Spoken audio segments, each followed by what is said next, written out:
I'm Julian. I'm Mark. I'm Patrick. We're Black Tiger Sex Machine, and you're watching the AU Review. Welcome to the festival today.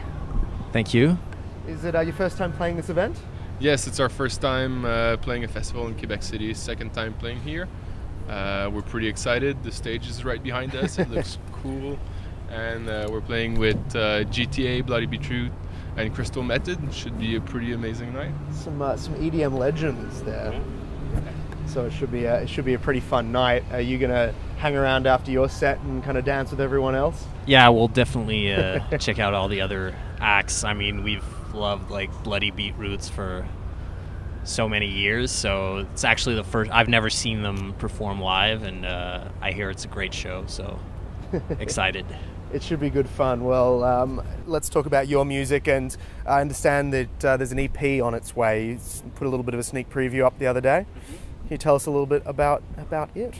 Yeah, so every time we release music, we try to to tell a little story. So we've got this Afterworld EP coming out. The title track Afterworld is kind of inspired by like those zombie walks and those like Mad Max movie. And we have this MC from Montreal called Panther, who actually raps on a lot of we have a record label called Candy Baleine, and some of our artists use them for tracks like Apache and Snails. It's the first time he's been rapping on something a little bit slower, 125 BPM, so it's kind of like this electro techno influence track with an MC on it. We were trying to do stuff closer to what artists like Gesa Felstein has been doing, and with ASAP Rocky. So that's a title track. We also have this collaboration with newcomer Jeffer from Italy, this like young kid that's really promising. We also have remixes from Old Vision from Europe. We have Mandragora, actually a guy that does a lot of psytrance in Mexico. We got introduced to him like in a car after a show in Austria. This like German guy was like, "Yo, you got to check out Mandragora," so we contacted him afterwards. And we have Kaiwashi, that's on our label, he's from Idaho in the States, and he remixed the title track also afterwards. So that's coming out next Tuesday. Pretty excited because we've been working hard on the new stuff and we've been playing the new tracks in Europe on our previous tour, and I think the track are gonna do well, you know. So I was about to ask, are we going to get to hear some of it tonight? I'm guessing the answer is yes. Yeah, of course. It's in the live show. Short set though tonight, so you'll be, I'm sure, squeezing in as much as you can into the short set. Yeah.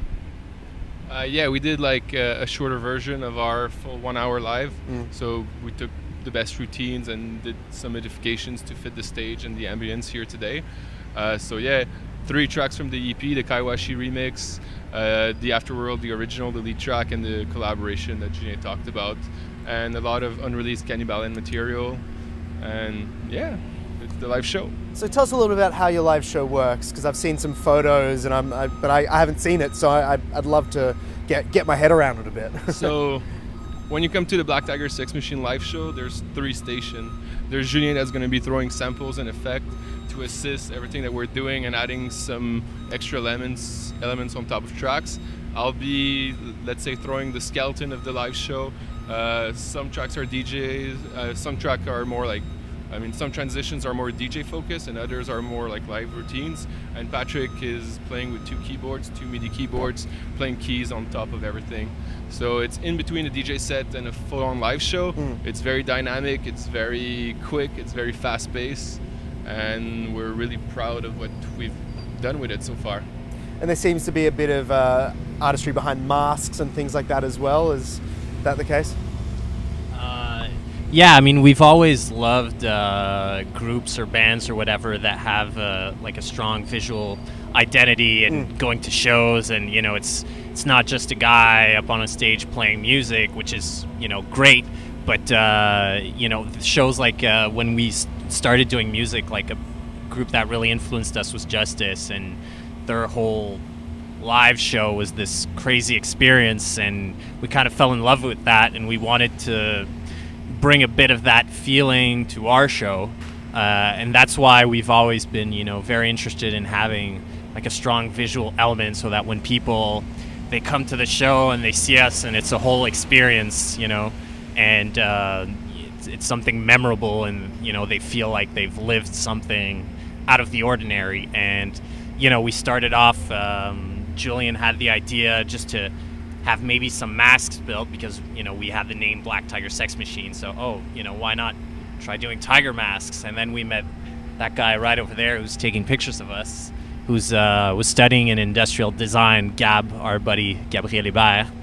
And Julian asked him, like, could you do tiger masks? And he was like, well, I guess I could try. And then with you know, put some LED lights on them, and I guess people reacted instantly to that. Every time we do a show, we turn them on and people just go nuts, and it really kind of brings the show to another level, you know. For some reason, people really react to it, for I guess a bunch of reasons. I don't really truly understand why all the time, but it works, and yeah, I mean, it just takes it up to a different notch. And I imagine you're already thinking into the future as well about things you'd like to do one day with the shows that perhaps you just logistically and financially can't do yet. Yeah. Yeah, of course. Like right now, every time we tour, we're just basically the three of us, you know, carrying the stuff and the live show with us. So, you know, the stuff we can do is limited, but we have some big ideas for the near future.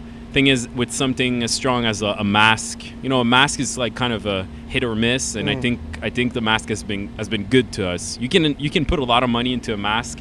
It can look like kind of good, even if you put a lot of money. It's hard to get the right feel, but right off the bat, when we started playing with the helmets, Gabriel like did an awesome job. So we felt like people were really, you know, liking them. So as soon as we knew that it's something strong, so at least even if we don't have the biggest screen behind us and the biggest visuals, at least just having this kind of core element to the show is good. Everywhere we go, small clubs, big clubs, raves, whatever, festivals, the helmets, they're always there. And looking ahead to the rest of the year, obviously you've got the EP coming out, and what else is in store touring-wise? Well, right now so we just came back from Europe, and we got a couple of shows in Quebec. We've got this. We're closing the Just for Laughs festival. We're playing with other DJs there. Again, the live show. We have a couple of like little shows and festivals in Canada. But in October, we're actually leaving for South Africa. We're playing 5 shows there for Halloween. We're working on a couple of dates in the States right now, possibly like New York. We're possibly going to Hawaii, Puerto Rico also. And like there's discussions for a tour in Asia. We think like the masks could do pretty well in Asia. You know, that manga feel. And Australia as well. Yeah, of course. A lot of people have been asking us to come to Australia. It's just like we need to find the right time. You know, it's pretty far for us, so got to rock climb out of Canada and then take a plane. Right.